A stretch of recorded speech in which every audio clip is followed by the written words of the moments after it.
So unfortunately, like every analyst, like every player, we have to revisit last week's game, no matter how painful, because we have to believe that we can find the issues and solve them.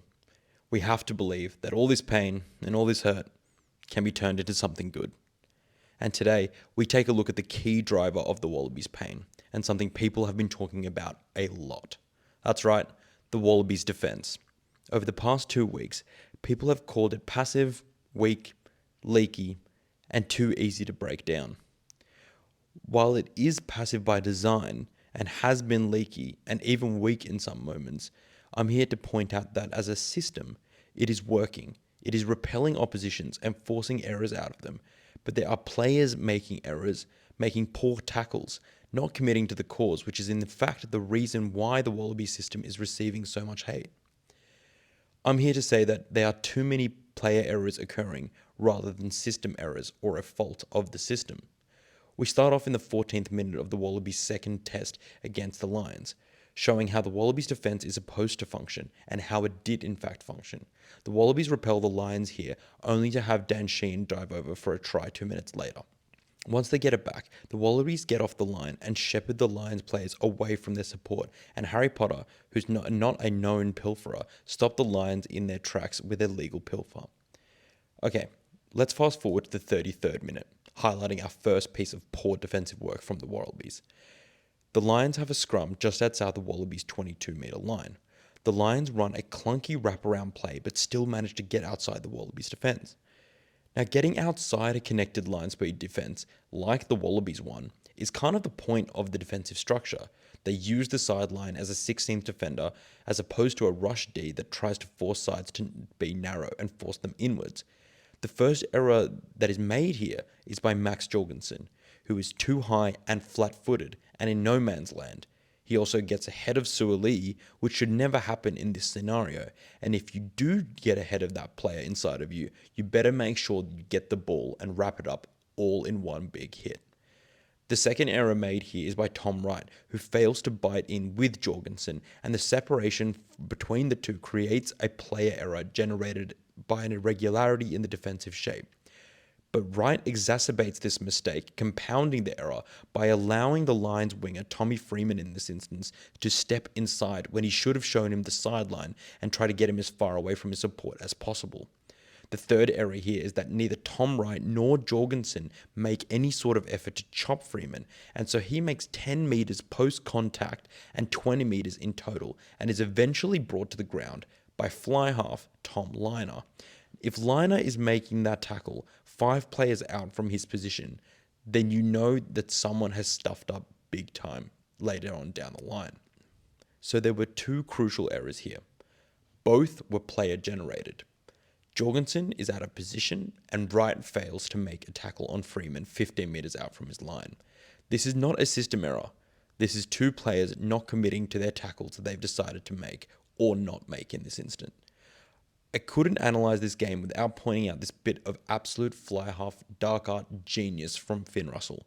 After Joseph Akuso Suaalii is penalised in general play for an illegal hit on Tyke Burn, Russell kicks the ball to touch a whole 5 metres ahead of where referee Piatti called the mark.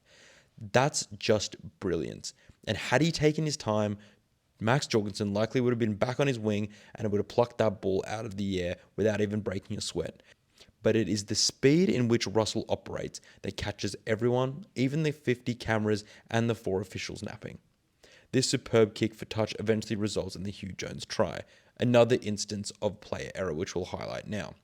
Nick Frost and Max Jorgensen both only have eyes for number 15 Hugo Keenan, but Max Jorgensen has no reason to mark anyone but oncoming number 13 Hugh Jones, and to be ready to swim out the back to take Finn Russell should Hugo Keenan pull the pass here to his fly half. But instead, he gets caught out of position again. Connected line speed is so much about trust and familiarity, but how many reps do you think Max Jorgensen and Nick Frost have done in centre field together? I'd say very few. Jorgensen also goes for a ball and all tackle on Jones 5 metres from his line, but he needed to chop. It's likely that a chop would have resulted in Tate McDermott having a clean shot at the ball, with only Russell close enough to clean him out.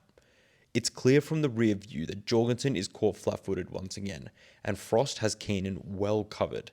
But again, trust is paramount. To make this system effective, trust is a must. We now move on to the second half to highlight the first defensive misplay of Suaalii.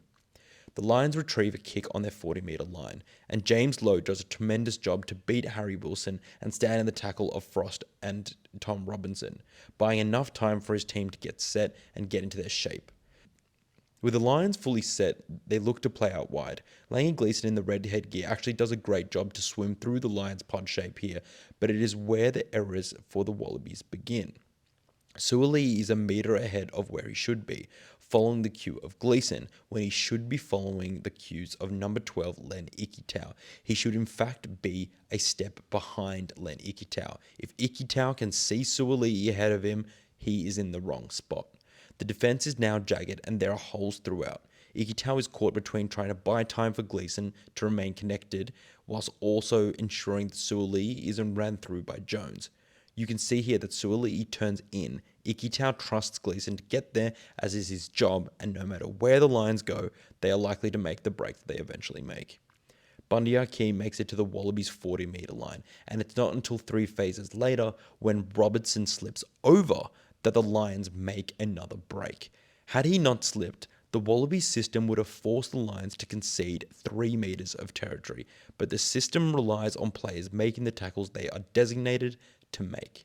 The flow-on effect this has means the Wallabies concede more metres, with the Wallabies unable to counter Ruck. Once set, however, the Wallabies settle into a good defensive pattern. It's actually Ikitau here who breaks the system and rushes out of the line and misses the tackle on Lowe that creates the try in the end. And if this picture looks familiar, it's because we've seen it all before, and very recently at that.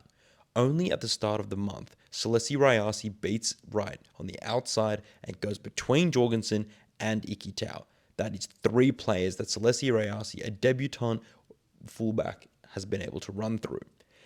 At the weekend, Tyg Byrne goes outside Jorgensen and between Wright and Fraser McWright. This can only be seen as players, not the system, being too passive in the tackle. All 3 Wallabies players in each example have more than 5 metres to be able to bring the player down, but all 3 players in each instance fail to chop and make a dominant hit. This is simply players not making good enough tackles. In the 62nd minute, if we fast forward a little bit further, we get a good example of what the Wallabies defence is capable of. Carlo Tizzano is being a menace, hunting down on the breakdown, and he slows the Lions' ball effectively, and eventually he gets the crucial turnover, relieving the Wallabies of their pressure. Then in the 69th minute, we see Suaalii make the biggest defensive misread of the night. He gets turned inside out by Scottish fullback Blair Kinghorn. The Lions get a line out just outside the Wallabies' 40-metre line and again run a basic pod-shaped wrap play. In this image, Suaalii's man is Bundy Aki, but because he is ahead of Ikitau once again, Ikitau has to square up and cover both Russell and Aki, and that is what leaves Suaalii all alone with Kinghorn. Russell throws the pass and Suaalii bites a Kinghorn's superb stutter step and gets gassed on the outside, grasping at nothing but air. But had he stayed on Kinghorn's inside, Kinghorn would have had nowhere to go but directly at McDermott, cramping the space for both Keenan and Freeman outside of him, and the Wallabies get a solid shot at the ruck. But instead, McDermott is flat-footed, Wright has to turn in, and Ikitau has to make the last-ditch tackle on Kinghorn. Ikitau covered 3 players in this move, Suaalii got none. The Lions have made 20 metres because of this break, and continue to do so because apart from Williams, Gleeson is the only real dominant tackler left on the field. But the Wallabies managed to settle and repel the Lions again due to a good chop tackle from Williams and an extra roll from Will Stewart to prevent Wilson from getting on the ball. Again, the Wallabies' defence holds, despite conceding a player-based, not system-based line break. Funnily enough, in the 77th minute, Wallabies run their defensive pattern as it should be run from a line-out in that position. The Lions run another wrap play and Suaalii gets ahead of Ikitau again, but this time he readjusts in time to close the gap inside of him and Farrell has to pull out the back to Kinghorn, who gives it out to Freeman.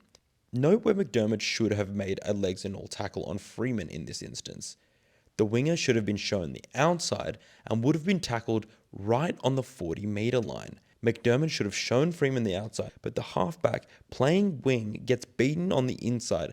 But this is all within the system's planning, and because of that, the Wallabies are set to get off the line and look at where Byrne places the ball back to. Just past the 40-metre line. 4 phases later, and the Lions are right back where they started, on the 40-metre line, having lost the 5 metres that Freeman gained from them initially, but then comes another player error for the Wallabies. Frost, one of the most athletic locks on the planet, misses a tackle on one of the biggest and lumbering props in the world, Will Stewart, right in midfield, and the Lions from this get on a roll. This is exacerbated by Harry Wilson in the second instance, the second tackle, going high and not holding on to Stewart in the tackle. All in all, the prop makes an epic 18-metre run. That is something to talk about at the pub for this prop afterwards. Suaalii does a good job here to stall for Angus Bell to get across, but fails to wrap Russell and the ball. Nevertheless, the Wallabies do a great job to prevent the try in the corner, but nevertheless, the Lions aren't punished for their poor shape in attack by some passive tackles, and the rest is history. What is important to note is that the system is complex. It relies on combinations, on trust, on familiarity, but it is difficult to point out at a moment and say that the system is flawed. Had players stuck to the system, then line breaks would have been reduced, tries mitigated, and perhaps the result altered. But for people to call the system ineffective is an oversimplification of the problems the Wallabies are encountering and fails to hold some of the key players that are being part of this system to account. Thanks so much for watching, guys, and I hope you learned something. And if you did, please give the video a thumbs up and a subscribe to support the channel. See you all on the next one.